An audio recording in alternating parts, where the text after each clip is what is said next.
Y en Juan capítulo 4, versículo 26, si lo tenéis, dice así la palabra. Jesús le dijo: yo soy el que habla contigo.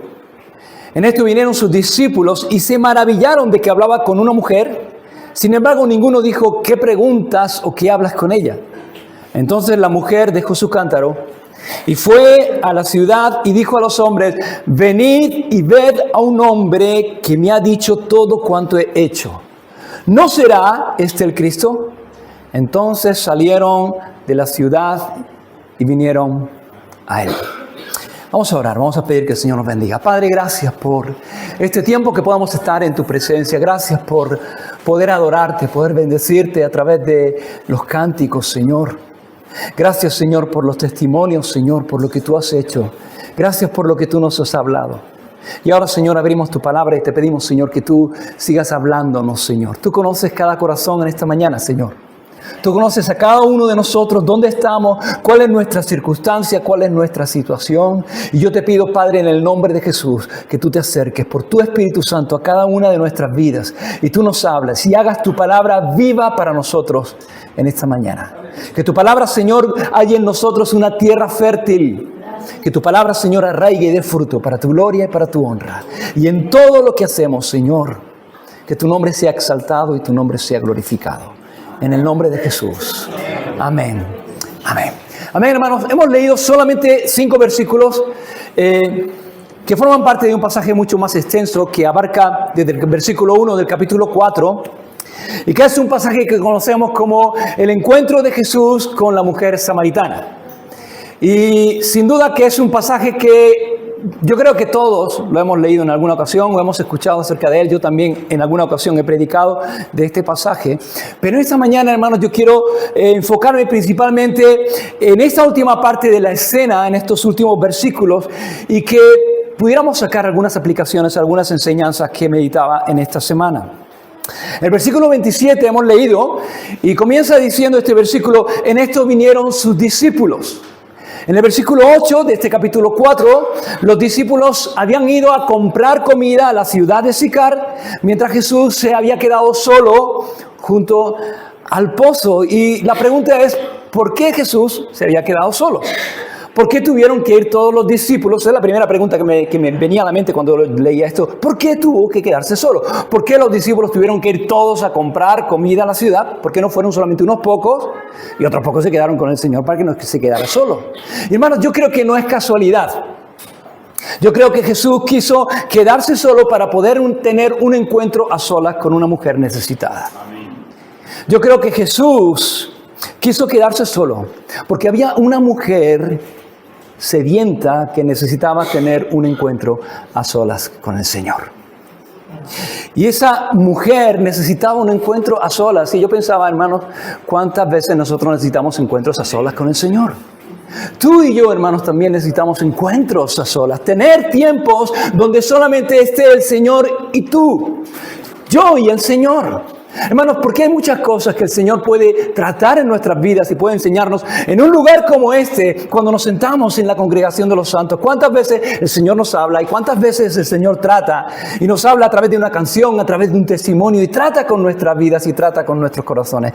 Pero hay cosas, hermanos, que el Señor no va a tratar y que el Señor no quiere enseñarnos sino en momentos a solas, en intimidad y en comunión con Él. Y necesitamos, hermanos, propiciar esos momentos, buscar momentos de quietud donde podamos estar a solas solamente el Señor y nosotros. Como el Señor propició también este momento para estar a solas con esta mujer. Así que los discípulos se habían ido a la ciudad, Jesús queda solo junto al pozo y cuando vuelven no lo encuentran tal como lo habían dejado, no lo encuentran solo, sino que hay alguien con él y está hablando con esa persona. Y dice el versículo que los discípulos se maravillaron, se sorprendieron, se extrañaron. ¿Por qué? Porque la persona con la que Jesús estaba hablando era una mujer. Y en aquel tiempo, en el siglo I y en el contexto judío, esto era un escándalo. Estaba muy mal visto que un hombre hablase con una mujer en la calle. Y entonces, ningún rabino haría cualquier cosa así, una cosa semejante. Y los discípulos se sorprenden De la misma manera, hermanos, y casi que se escandalizan los discípulos, de la misma manera que la mujer también se había sorprendido en el versículo 7, cuando llega al pozo esperando que no haya nadie, y allí hay un hombre, y para su sorpresa, el hombre le habla y le dice, dame de beber. Y, hermanos, Jesús era un hombre judío, y se dirige a una mujer samaritana. No solamente estaba hablando con una mujer, estaba hablando con una samaritana, y los samaritanos y los judíos no se hablaban entre sí, eran enemigos, se odiaban literalmente. Y Jesús, que es un hombre judío, se dirige a una mujer que es samaritana y le pide un favor, dame de beber. Y la mujer, cuando escucha eso, está totalmente sorprendida y no logra entender cómo. Y dice en el versículo 9, ¿cómo tú, que eres judío, que eres un hombre judío, me pides a mí de beber que soy una mujer samaritana? Y está sorprendida porque no es normal. Jesús está rompiendo todas las barreras sociales de su tiempo. Y está dando que hablar. Pero ¿sabes qué? Al Señor no le importa el qué dirá la gente. Nosotros muchas veces nos dejamos dominar mucho por el qué dirán. Pero al Señor no le importa lo que las personas digan. No le importan los prejuicios sociales de su tiempo. No ponía los ojos donde los hombres ponían los ojos. Él miraba a la mujer y no pensaba si era mujer o era samaritana. Él miró el corazón. Él vio la necesidad de esa mujer y no le importaba lo que pensara el mundo. Le importaba lo que pensara su padre y le importaba las personas. Y Jesús se acerca a esa mujer y le pide, cuando su enfoque no es recibir, su enfoque es darle a esa mujer. Y eso es lo que el Señor hace. Yo pensaba, Señor, esto es lo que tú haces. Nos pides siempre porque quieres darnos. Si cuando el Señor nos pregunta, no es porque Él no sepa, es porque Él quiere darnos respuestas. Él quiere hacernos pensar. Cuando el Señor nos pide algo, no es porque Él necesite nada de nosotros, es porque quiere darnos. Y es porque quiere hacernos conscientes de que no necesitamos algo que solamente Él puede darnos. Y le pide de beber cuando la realmente sedienta es esa mujer. Y tiene un vacío tremendo. Y los discípulos se maravillan de que hablan con la mujer, pero dice que no le preguntan, ¿qué estás hablando con ella? ¿Qué estás preguntando? ¿Qué hablas con ella? ¿Qué quieres de esa mujer? Y entonces dice el versículo 28 que entonces la mujer dejó su cántaro y se fue a la ciudad. Nos dice que la mujer dejó su cántaro. Y este es un detalle, hermanos, en el texto, que yo pienso que si no estuviera, pienso que no afectaría para nada al texto, a la historia, al relato. ¿Qué importancia tiene? ¿Qué importancia tiene que dejara el cántaro o no dejara el cántaro? Sin embargo, hermanos, está en el texto. Y si está en el texto es por algo. Y si el Señor ha querido que quede reflejado en la Escritura es porque tiene que enseñarnos algo. Y entonces, hermanos, esto nos lleva a hacernos preguntas. A preguntarnos, en primer lugar, ¿qué significa el cántaro? Y en segundo lugar, a preguntarnos también por el hecho en sí, ¿por qué esta mujer dejó el cántaro y se fue? Y quiero que veamos rápidamente estas cosas. En primer lugar, ¿qué significado tiene el cántaro en la historia? ¿Por qué el Señor quiere que esto quede aquí reflejado? Bueno, el cántaro, yo no sé, el cántaro es un objeto que aún en nuestros días nos es más o menos familiar. No usamos cántaros, bueno, yo no uso cántaros, vosotros usáis cántaros, ya no usamos cántaros, pero todos más o menos sabemos lo que es un cántaro y todos tenemos la imagen de cómo es un cántaro. Y cuando yo pienso en esto, en un cántaro, hay una de las cosas que yo no comprendo y que me cuesta entender un poco es la forma en la que tienen los cántaros. No sé si hay una imagen ahí. Porque normalmente los cántaros tienen una base muy pequeña abajo y luego va tomando una forma más voluminosa en la medida que va subiendo y se estrecha un poco también al principio, ¿no? Y nos cuesta, a mí me cuesta entender por qué tiene esa forma. Y entiendo que tal vez es por comodidad, para poder transportarlo más cómodamente o mejor. Pero yo pienso que si fuese un cilindro, si fuese su base exactamente igual de ancha que el resto de su cuerpo, pues sería mucho más práctico, ¿no? Porque cabría más cantidad, ¿no? Y al final un cántaro, ¿para qué está? Para transportar algo, para contener algo. Si la base que no fuese tan estrecha, fuese igual de ancha que el cuerpo, podría caber más cantidad, ¿no? Y la verdad es que en nuestro tiempo, en un tiempo en el que lo que queremos son tomates cuadrados para que ocupe el mínimo espacio posible y poder aprovechar el espacio al máximo en cajas, nos cuesta trabajo entender esto, ¿no? Pero por otro lado, hermanos, yo pensaba que el cántaro es también una imagen muy clara y muy significativa para retratar al ser humano, para retratarnos a cada uno de nosotros, que tenemos muy poca base, pero mucho orgullo. Y mucho orgullo, pero muy poca base. El hombre de por sí somos orgullosos y no tenemos ninguna base para ser orgullosos.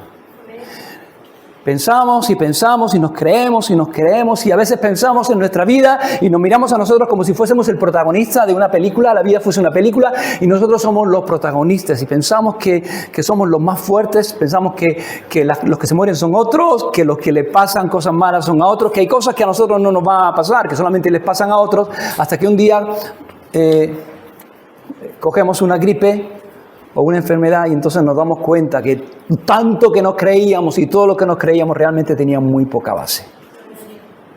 Y esa es la realidad. Y me acordaba de Juan capítulo 2, el pasaje de la boda de Caná, cuando se acaba el vino, ¿os acordáis? Dice la Escritura que había 7 tinajas de piedra vacías, 6 tinajas. Y el número 6 en la Biblia es un número que representa al hombre. Y la Biblia nos dice que eran 6 tinajas y eran grandes. Eran tinajas grandes, pero estaban vacías. Y hermanos, así somos nosotros. Tenemos mucha apariencia, pero poco contenido. Así es el hombre. Mucha apariencia, pero poco contenido. Todo lo contrario de Jesús, que tenía mucho más contenido que apariencia. Ese es nuestro Señor Jesús. Y el cántaro, hermanos, representa a la mujer, representa la vida cotidiana de esa mujer, representa lo que para esa mujer era importante antes de encontrar a Jesús. De hecho, en la conversación hay un momento donde el cántaro se convierte en el centro. Cuando Jesús le dice, dame de beber, y Jesús le dice, y la mujer dice, ¿cómo me pides de beber? Y Jesús le dice, si supieras quién soy, tú me pedirías, y yo te daría a ti de beber. Y la mujer dice, que el pozo es hondo. Y no tienes cántaro. El cántaro lo tengo yo, ¿no? Se convierte un poco en el centro, ¿no? Pero al final, hermanos, dice que el cántaro se quedó allí. Se quedó allí el cántaro. Se fue y deja allí el cántaro. ¿Por qué? Y hay diferentes opciones. Y yo veía diferentes posibilidades. En primer lugar, porque a lo mejor se olvidó del cántaro. La mayoría de los comentaristas piensan que esta es la posibilidad más cercana, que la mujer se olvidó del cántaro. Porque a lo largo de la conversación vemos que las emociones de la mujer como que van en aumento y llega un momento en que al final la conversación avanza y se olvida. En el versículo 10 Jesús le dice a esta mujer estas palabras: si conocieras el don de Dios y quién es el que te pide de beber, tú le pedirías y Él te daría. Si conocieras el don de Dios, el regalo de Dios, y si conocieras quién es el que está delante de ti. Y ahí comienza una conversación comienzan a hablar acerca del pozo, de la sed, del agua, del cántaro, pero en realidad, si nos damos cuenta en toda esta conversación, lo que está ahí subyaciendo, lo que está debajo, la pregunta que está ahí de fondo continuamente en toda la conversación es esta: ¿quién es este hombre que está hablando conmigo? ¿Y cuál es ese don del que este hombre me está hablando? Y a la medida que la conversación va avanzando, la mujer se va dando cuenta y va conociendo, y la opinión que la mujer tiene de Jesús va cambiando, se va modificando, y va conociendo realmente quién es el que está delante de él. En el versículo 7, para esta mujer Jesús era un judío. Un hombre judío, como tú siendo judío. Luego llega el versículo 19 y ya no es un hombre, no es solamente un hombre judío, porque Jesús le revela lo más profundo que hay en su corazón, le habla y le dice cosas que nadie conoce sino ella, y entonces le dice: Señor, me parece que eres profeta. Y finalmente llega al versículo 29 y dice: es el Mesías, es el Salvador, es el Salvador. Es muy diferente. ¿Veis cómo es muy diferente Jesús que los hombres? En Jesús había mucho más contenido que apariencia. La apariencia era de un hombre cualquiera, pero en la medida que esta mujer fue conociendo a Jesús, se dio cuenta de que en realidad en Jesús había mucho más que una personalidad humana. Que que Jesús era el Señor, que era el Mesías, que era el Hijo de Dios, que era el Salvador. Y cuando la mujer descubrió quién era Jesús, también descubrió cuál era el don de Dios. Y que Jesús y el don de Dios era la misma cosa. Jesús es el don de Dios. Jesús es el regalo de Dios para cada uno de nosotros, para nuestra salvación, hermanos. Y no podemos ser salvos, ningún hombre, ninguna mujer puede ser salvo a menos que conozca quién es realmente Jesús y que entienda realmente cuál es el regalo que Dios nos ha querido dar a través de su Hijo, a través de su obra, hermanos. Tenemos que entender la obra de Jesús. ¿Por qué y para qué vino Jesús a este mundo? Que todos somos pecadores, que no hay justo ni aun uno, que estamos destituidos de la gloria de Dios, que la paga del pecado es muerte, pero Jesús vino a darnos vida.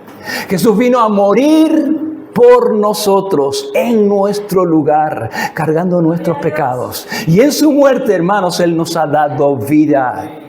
Y al cargar nuestros pecados sobre Él, Él nos ha vestido con su justicia, nos ha hecho aceptos delante de Dios, hermanos.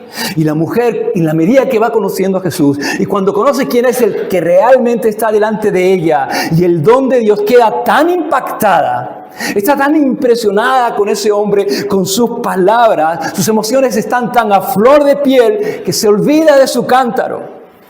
Se olvida de lo que traía en sus manos, se olvida de lo que había venido a hacer ese lugar y se marcha corriendo dejando el cántaro a los pies del Señor. Y el cántaro, hermanos, representa su vieja vida, su antigua manera de ver las cosas que queda a los pies del Señor. Hermanos, cuando tenemos un encuentro verdadero con el Cristo resucitado, cuando entendemos quién es Jesús y lo que el Señor ha hecho, una de las cosas que ocurren en nuestras vidas es que nuestro sistema de valores cambia radicalmente.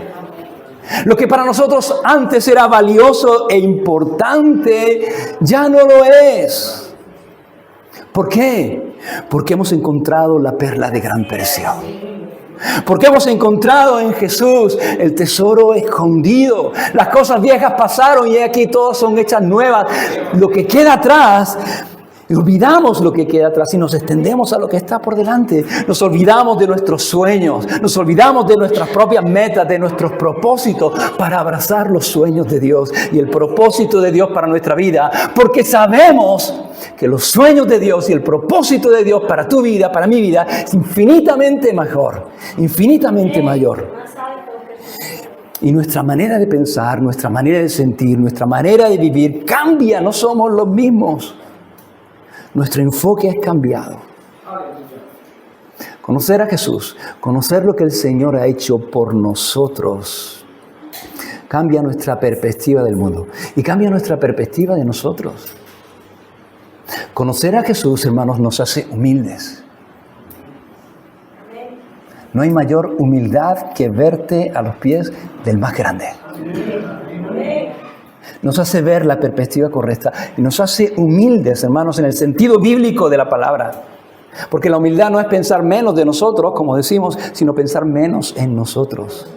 Y de repente ya lo nuestro no es tan importante, nos enfocamos en el Señor y comenzamos a ver también las necesidades de otras personas. Nos olvidamos de nosotros mismos y nos ponemos a los pies de Cristo. Así que, en primer lugar, puede ser, y es muy probable, que esta mujer se olvide del cántaro porque estaba tan entusiasmada que se olvidó y lo dejó ahí, a los pies del Señor. Pero hay otra posibilidad y es que no se olvidara, sino que lo dejara allí y quisiera dejar su cántaro a los pies del Señor de una manera deliberada y consciente. ¿Para qué? Hay dos posibilidades también.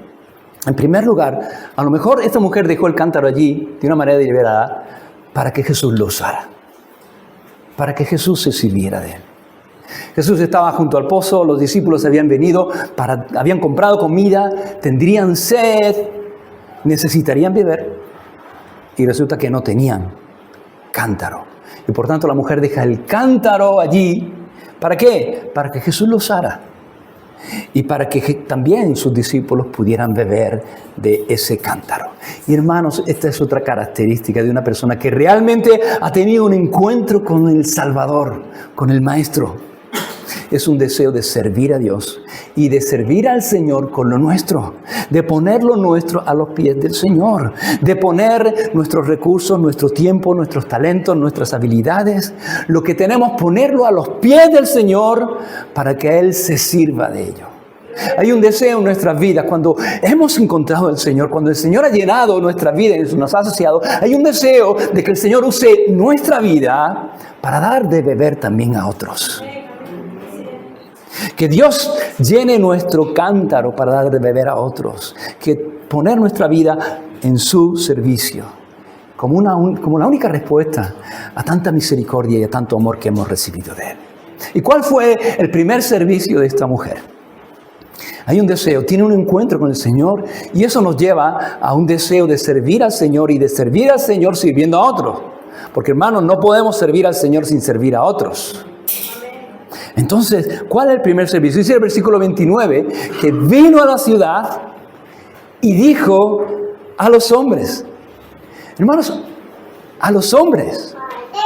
Esta mujer llega a la ciudad y habla a los hombres. ¿Cómo puede ser? Si hemos dicho que estaba mal visto que un hombre y una mujer hablaran en medio de la calle. Y sin embargo, esta llega y comienza y ve, lo primero que se encuentra son hombres y comienza a hablarle a los hombres. Y esta mujer estuvo dispuesta a hacer por otros lo que el Señor había hecho por ella. Estuvo dispuesta a romper prejuicios, a romper temores y barreras culturales de género para poder llevar a otros lo que ella había recibido. Porque ellos también estaban necesitados, también necesitaban tener un encuentro con Cristo. Así que se encuentra con los hombres y le da igual que sean hombres, le da igual que tal vez estos hombres antes lo hubieran criticado o no, le da igual. Comienza a hablarles. ¿Y de qué les habla? ¿Qué es lo que les dice? ¿Cuál es la predicación de esta mujer? Y hermanos, yo veo que cuando esta mujer se encuentra, no comienza a hablar de teología. No comienza a decirle, oye, ¿sabéis una cosa? Dios es espíritu y hay que adorarle en espíritu y en verdad. No comienza a decirle, no comienza a discutir, no, vosotros no sabéis nada. No es que haya que adorar aquí ni en Jerusalén. Lo importante no es el lugar, lo importante es el corazón. Son cosas que el Señor les había hablado con esta mujer. Pero esta mujer no comienza a exponer todo lo que sabía y todo lo que había aprendido. ¿Qué hizo? ¿Qué hace esta mujer? Contó su testimonio. Esta mujer dice... Comienza a hablar y comienza a hablar de lo que Jesús había hecho, dice, de lo que el Señor le había dicho y lo que el Señor había hecho. Me ha dicho todo cuanto yo he hecho. Venid y ved a alguien que ha abierto mi corazón de par en par. No hay nada que yo haya podido ocultar delante de Él. Y lo increíble es que conociéndome, sabiendo toda mi inmundicia, todo mi pecado, todo... mi maldad, no me ha reprochado, no me ha condenado, me ha mirado, me ha amado, me ha salvado. Cuenta su testimonio. No hace falta teología para hablar de Jesús. ¿Tienes un testimonio? ¿Tú tienes un testimonio? ¿Ha hecho algo Jesús en tu vida? ¿Ha hecho Jesús algo por ti? ¿Sí o no? Sí. Cuéntalo. Cuenta lo que el Señor ha hecho en ti. Porque hay otros que necesitan conocer eso. Y esta mujer les hace una invitación muy sencilla. Venid y ved a alguien que me ha dicho todo lo que yo he hecho. Venid y ved. Tenéis que venir a Él. Tenéis que conocerlo. Como cuando...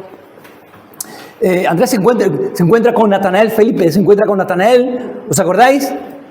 Y Natanael tiene sus dudas, ¿cómo que de Nazaret puede salir algo bueno? Y le dice, mira, no voy a discutir contigo, ven y ve.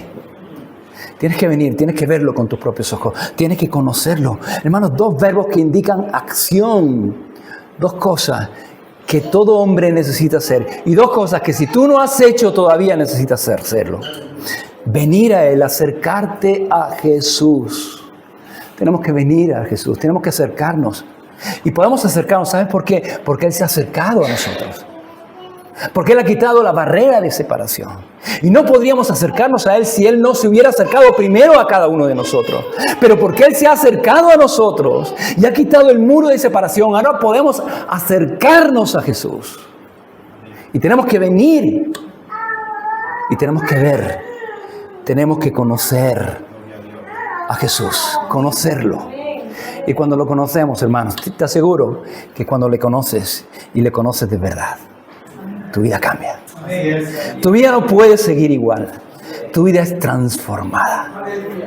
Cuando le conocemos, hermano, todo lo que nos parecía importante, todo lo que nos parecía lo más grande del mundo, de repente no es nada en comparación con un Dios tan grande. Y todo lo queremos poner a los pies del Señor. Así que puede ser que no se le olvidara, que quisiera dejarlo ahí para que Jesús lo usara. O puede ser que no se le olvidara y que quisiera dejarlo ahí porque su intención era volver de nuevo. Y hermanos, la presencia del Señor no es un lugar para una sola visita. Jesús no solo quiere que tengamos un encuentro con Él. A veces hay personas que piensan que Jesús quiere que tengamos un encuentro con Él, nos transforme y ya está. Jesús no solo quiere que tengamos un encuentro con Él, Jesús quiere que tengamos una relación con Él. Y la presencia del Señor, la cruz de Cristo, ese lugar donde nos postramos a sus pies y hemos recibido la bendición primero más grande que es la salvación, es un lugar para visitar con frecuencia. La presencia del Señor es un lugar en el cual tenemos que venir, necesitamos venir, porque necesitamos estar con Él. Necesitamos que el Señor siga obrando, que el Señor siga tratando en nuestras vidas. ¿O no, hermanos? ¿Quién no necesita que el Señor siga obrando en su vida? ¿Quién no necesita que el Señor siga limpiando, siga moldeándonos? ¿Quién es una obra perfecta y terminada de parte de Dios? Ninguno, hermanos. Todos somos una obra que está todavía en construcción. Una obra inacabada, pero el Señor sigue obrando y sigue queriendo obrar en nuestras vidas, perfeccionándonos, haciéndonos madurar. Y para eso, hermanos, tenemos que venir a las manos de ese alfarero, como cantábamos, el cual nos moldea con cariño, con amor, pero con precisión. Y a veces no es fácil y a veces duele, hermanos, pero merece la pena. Merece la pena ponernos en las manos del Señor y que el Señor trate con cada uno de nosotros. Hermanos, hay un lugar que tenemos que visitar con frecuencia.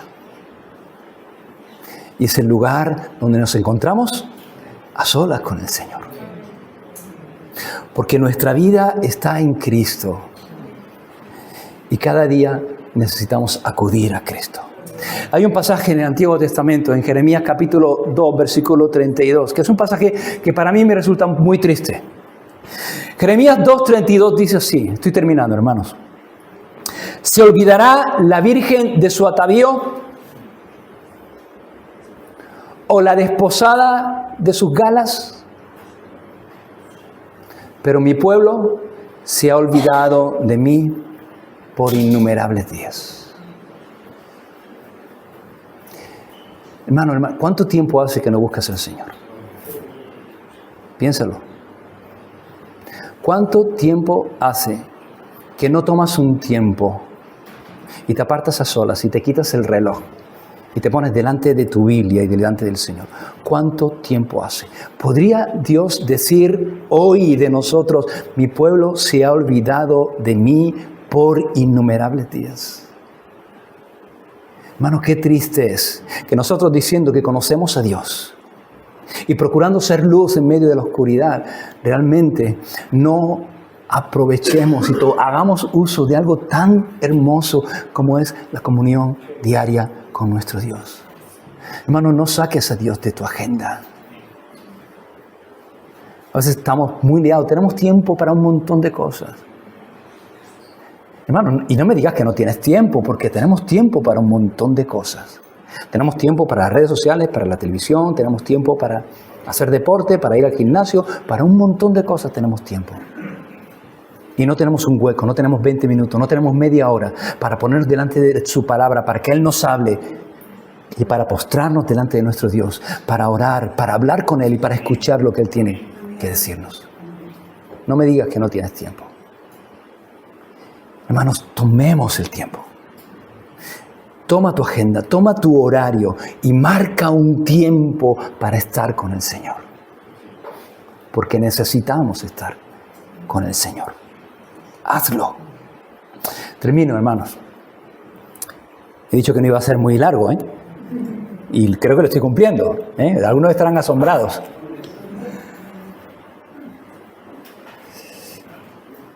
Hay algunas preguntas que tenemos que hacernos a la luz de este pasaje. En primer lugar, la pregunta que yo te lanzo a ti. Hay algunas personas aquí que no conozco personalmente todavía. Me gustaría conocerte luego después. Pero la pregunta que yo te lanzo y que te invito a que te hagas es: ¿has tenido tú un encuentro con Jesús? ¿Has tenido realmente un encuentro con Jesús? Y si no es así, si no puedes dar una respuesta clara y decir: sí, he tenido un encuentro con Jesús. Hermano, si has tenido un encuentro con Jesús, ¿sabes? No, lo sabes, te acuerdas. Si realmente has tenido un encuentro de salvación con Jesús, te acuerdas. Mira, yo no me acuerdo el día que nací físicamente. No me acuerdo. Bueno, ¿cómo naciste? No tengo ni idea, ni me acuerdo. Si lo que pueda saber lo sé porque me lo haya contado mi madre a la hora que nací, pero no me acuerdo, no sé ni cómo fue, no sé ni cómo... Me dice que no, si nací feo, si nací... No lo sé, no me acuerdo. Pero el día que nací de nuevo sí me acuerdo. El día que el Señor vino a mi vida y yo entendí quién era yo y quién era Él, eso me acuerdo. Amén, gloria a Dios.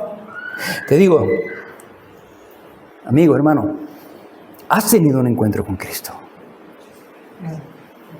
Porque si no lo has tenido, la invitación es: ven, acércate y ve, conócelo. Y si has tenido un encuentro, si tú puedes decir: yo sí, yo sé quién es Jesús, conozco quién es Jesús y sé cuál es el don de Dios. Si puedes dar respuesta a estas dos preguntas. La pregunta que yo te hago y que os dejo para que os la llevéis a casa y podáis meditar en esta semana es: ¿dónde está tu cántaro? Si realmente has conocido a Jesús, ¿dónde está tu cántaro? ¿Dónde está tu vida? ¿Está a los pies de Cristo para que Él se sirva? ¿Estás sirviendo al Señor? Porque el Señor vino a servirnos, a morir por nosotros. Pero Jesús dijo: como yo os he hecho, así vosotros haced. Y estamos llamados. Un cristiano no está para ocupar un banco. No estamos para eso. Estamos para servir al Señor. Y servimos al Señor cuando servimos a otros. ¿Dónde está tu cántaro? ¿Está a los pies del Señor? Porque es un lugar que acostumbras a visitar. ¿Dónde está tu cántaro? Otra vez continúas abrazado a Él, a tu vida vieja. Ahí estás, abrazado a tu vida vieja, a tu antigua vida, y no quieres soltarlo, y ahí está. Hermano, piensa. ¿Hay algo que tú tienes que soltar? O sea, a lo mejor tu cántaro es algo, son cosas que están en tu vida y que tú no quieres soltar porque las quieres, porque las aprecias, porque son cosas importantes para ti, pero el Señor te está diciendo: tienes que ponerlo a mis pies y no quieres soltarlo. No sé qué puede ser un vicio, puede ser, no sé, algo que tú quieres mucho y que está ocupando un lugar que solamente le corresponde a Dios. Y ahí estás, abrazado a tu cántaro y no quieres soltarlo. Y Jesús te está diciendo: tú necesitas eso que es tu cántaro, necesitas ponerlo a mis pies. Necesitas ponerlo a mis pies. Y es lo mejor, hermano. Lo mejor es poner toda nuestra vida, todo nuestro ser a los pies del Señor. Vamos a orar, hermanos. Una misma visión para un nuevo siglo, una generación que levanta a Cristo y se une en oración, clamando por España. Nuestras posesiones, nuestros corazones pertenecen al Señor de señores, no importa el precio, salva nuestra España. Las barcas sí las redes listas son.